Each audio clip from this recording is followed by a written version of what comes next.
This is Democracy Now!, democracynow.org, The War and Peace Report. I'm Amy Goodman. In North Dakota, over 1,000 people representing more than 100 tribes are gathered along the Cannonball River by the Standing Rock Sioux Reservation to resist the construction of the $3.8 billion Dakota Access pipeline. It's been described as the largest unification of Native American tribes in decades. Well, this past weekend, on September 3rd, Labor Day weekend, the Dakota Access Pipeline Company attacked Native Americans with dogs and pepper spray as they resisted the construction of the $3.8 billion pipeline on a sacred tribal burial site. Also Saturday was the first day of a two-week call for actions against the financial institutions that are bankrolling the Dakota Access Pipeline project. A new investigation has revealed more than 24 major banks and financial institutions are helping finance the DAPL, the Dakota Access Pipeline. The investigation was published by the research outlet LittleSis. It details how Bank of America, HSBC, UBS, Goldman Sachs, Wells Fargo, JPMorgan Chase, and other financial institutions have combined extended a $3.75 billion credit line to Energy Transfer Partners, the parent company of Dakota Access. For more, we're joined by the author of this investigation, Hugh McMillan, a senior researcher with Food and Water Watch. Hugh, welcome to Democracy Now! This is part two of our conversation.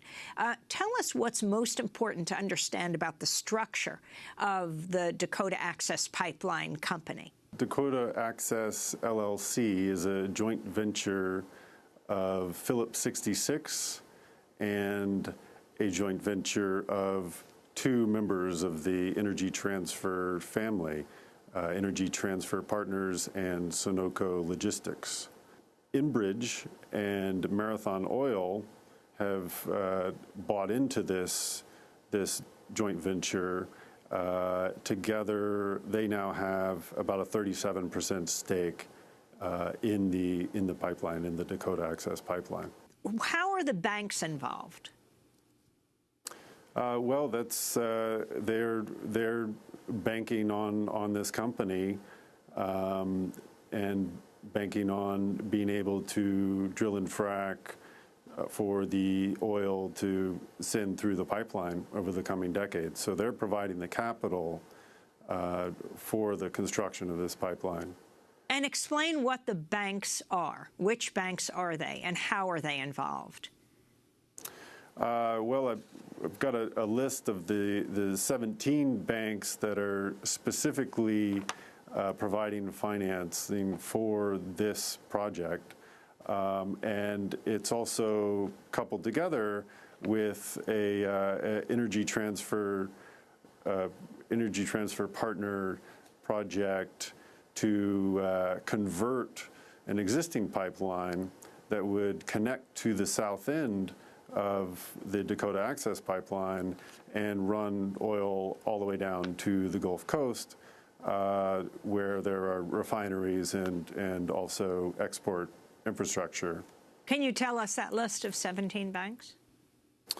I can. Citibank is the bank that's been running the books on the project, and that's the bank that beat the Bushes and got other banks to join in. So we have Wells Fargo, BNP Paribas, SunTrust, Royal Bank of Scotland, Bank of Tokyo, Mitsubishi, Mizuho Bank, TD Securities, ABN AMRO Capital, DNB First Bank, and that's actually a bank based in Philly. It's not the DNB bank based in Norway, which has actually provided several hundred million to the Energy Transfer family separately. And ICBC London, SMBC Nikko Securities, and Societe Generale. Now, it's Citibank, is that right, that's running the books, as the report points out, for Energy Transfers and Sunoco Logistics, which own the Dakota Access Pipeline?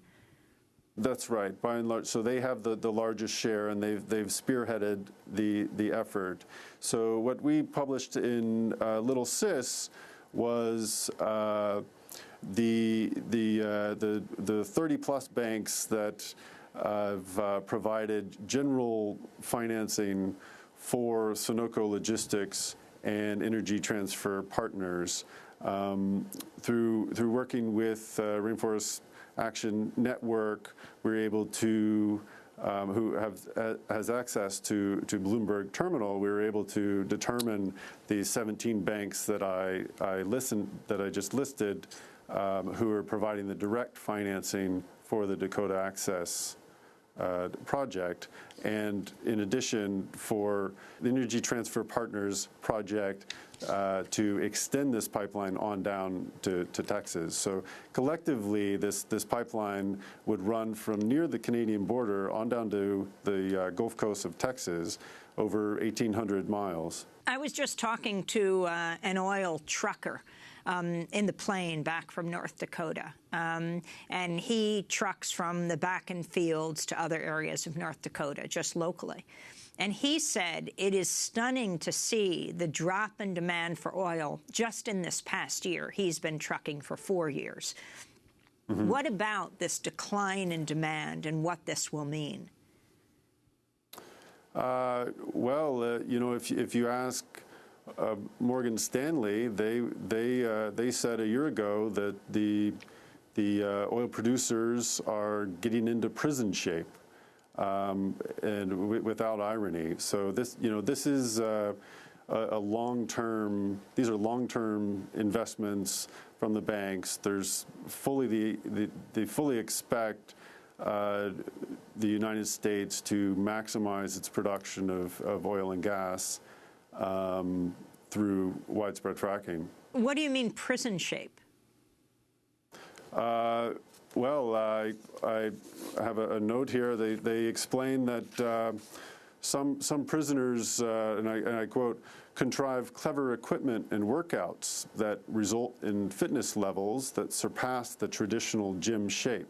And so they're speaking they're drawing an analogy to prisoners getting in good shape, drawing an analogy from that to oil and gas companies, fracking companies, learning how to do things more cheaply and more efficiently. So, Hugh McMillan, as we wrap up, what do you think is most important for people to understand about the corporate structure of the company Dakota Access Pipeline that is building the Dakota Access Pipeline? I think it's important to see the forces behind this particular pipeline as the same forces behind numerous other pipelines across the country, both to support fracking for tight oil as well as fracking for shale gas, all toward maximizing production of oil and gas when the science is clear that we need to maximize what we keep in the ground. Our current policy has not made that switch, if you look at the Department of Energy's quadrennial technology review published a year ago, you'll see under clean energy technologies, permeability manipulation is included, along with improved understanding of well integrity and improved understanding of injections and how they're causing earthquakes, such as occurred over the weekend. In Oklahoma. The quadrennial, that's right, in Oklahoma. The quadrennial technology review speaks of a future mastery of the subsurface toward maximizing production. Well, Hugh McMillan, I want to thank you for being with us, senior researcher at Food and Water Watch, author of the recent investigation, Who's Banking on the Dakota Access Pipeline? We will link to that report at democracynow.org. I'm Amy Goodman. Thanks for joining us. Go to part 1 of our discussion at democracynow.org.